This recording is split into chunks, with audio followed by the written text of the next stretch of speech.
Mitra diamonds നൽകുന്നു diamond ആഭരണങ്ങൾ ഇനി മുതൽ വാങ്ങുന്ന വിലയിൽ വിൽക്കുവാനുള്ള സൗകര്യം. മിത്ര ഡയമണ്ട്സ്, താഴെപ്പാലം, തിരൂർ. താനൂർ കസ്റ്റഡി മരണം. താമിർ ജെഫ്രി അറസ്റ്റ് ചെയ്ത സംഘത്തിൽ 3 പോലീസുകാർക്കെതിരെ ഇതുവരെ നടപടി സ്വീകരിച്ചില്ല. എസ്പിയുടെ സ്പെഷ്യൽ സ്ക്വാഡിൽ ഉൾപ്പെടുന്ന 4 പേരെ സസ്പെൻഡ് ചെയ്യുകയും ചെയ്തു. ഡാൻസർ സ്ക്വാഡിലെ കുറിച്ച് എഫ്ഐആർ പരാമർശിക്കാത്തതും ദുരൂഹമാണ്. താനൂർ യുവാവ് പോലീസ് കസ്റ്റഡിയിൽ മരിച്ച സംഭവത്തിൽ ദുരൂഹത വർദ്ധിക്കുന്നു. താമിർ ജെഫ്രി അറസ്റ്റ് ചെയ്ത സംഘത്തിലെ 3 പോലീസുകാർക്കും എതിരെ ഇതുവരെ നടപടി സ്വീകരിച്ചിട്ടില്ല. എസ്പിയുടെ സ്പെഷ്യൽ സ്ക്വാഡിൽ ഉൾപ്പെടുന്ന 4 പേരെ സസ്പെൻഡ് ചെയ്യുകയും ചെയ്തു. ഡാൻസർ സ്ക്വാഡിനെ കുറിച്ച് എഫ്ഐആർ പരാമർശിക്കാത്തതും ദുരൂഹമാണ്.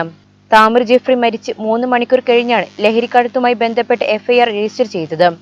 താനൂർ സ്റ്റേഷനിൽ SI Krishnalal, senior civil police ഉദ്യോഗസ്ഥൻ ലിബിൻ, സിവിൽ പോലീസ് ഉദ്യോഗസ്ഥൻ ഹരീഷ്, ഡ്രൈവർ പ്രശോഭ് എന്നിവരാണ് താമിറിനെ കൂടെയുള്ളവരെയും അറസ്റ്റ് ചെയ്തത്. എന്നാൽ ഇതിൽ എസ്ഐ കൃഷ്ണലാലിനെ മാത്രമാണ് സസ്പെൻഡ് ചെയ്തിരിക്കുന്നത്. സസ്പെൻഡ് ചെയ്ത 8-ൽ 4 പേരും ഡാൻസ് ഓഫ് സ്ക്വാഡിലുള്ളവരാണ്. ഈ കാര്യം എഫ്ഐആറിലില്ല.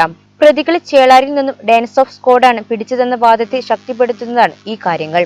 ഡാൻസ് ഓഫ് സ്ക്വാഡിലുള്ളവർ മറ്റിടങ്ങളിൽ കൊണ്ടുപോയി പ്രതിയായി താമിറിനെ മർദ്ദിച്ചു എന്ന സംശയം നിലനിൽക്കുന്നു.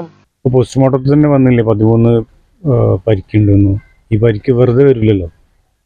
എന്തായാലും ആ രാത്രി കൊണ്ട് സംഭവിച്ചതാണെന്നുള്ളത് ഏതൊരു മനുഷ്യനും പെട്ടെന്ന് മനസ്സിലാക്കാൻ മാത്രമേ ഉള്ളൂ. പിന്നെ എന്ത് തെറ്റ് ചെയ്താലും ഇല്ലെങ്കിലും പോലീസ് ഒരാളെ ഒരിക്കലും ഇങ്ങനെ ചെയ്യാൻ പാടില്ല. ഇത് ഇന്ത്യ അനിയനായിക്കോട്ടെ, നിങ്ങൾ ആരുടെ അനിയനായിക്കോട്ടെ, ഒരിക്കലും ഇത് അംഗീകരിക്കാൻ കഴിയാത്തൊരു വലിയൊരു തെറ്റാണ്. അമിതമായി ലഹരി ഉപയോഗിച്ചതിനാൽ പുലർച്ചെ 4:25 താമിർ ജെഫ്രി കുഴഞ്ഞു വീണുമെന്നാണ് താമിർ മരിച്ച സംഭവത്തിൽ രജിസ്റ്റർ ചെയ്ത എഫ്ഐആറിലുള്ളത്.